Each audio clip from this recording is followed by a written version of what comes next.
Saya mau review car vacuum cleaner dari Vention. Katanya premium brand. Ini Vention. Oke, unboxingnya udah di awal. Daya sedotnya agak kurang sih. Mungkin yang masih gitu ya, belum tahu kalau yang lain. Untuk cara menyalakannya, ini agak ditekan lebih lama. Untuk matiinnya, harus tekan lama juga.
Vention car vacuum cleaner, harga sekitar 400.000.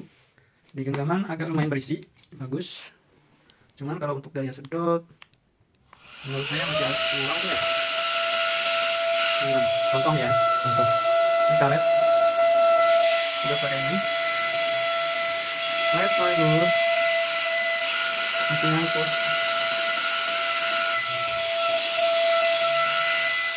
Kurang worth it.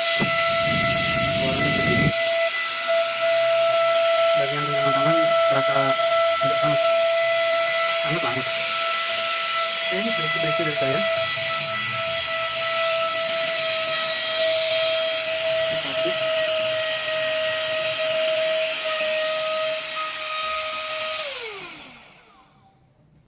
Oke, cukup sekian. Terima kasih.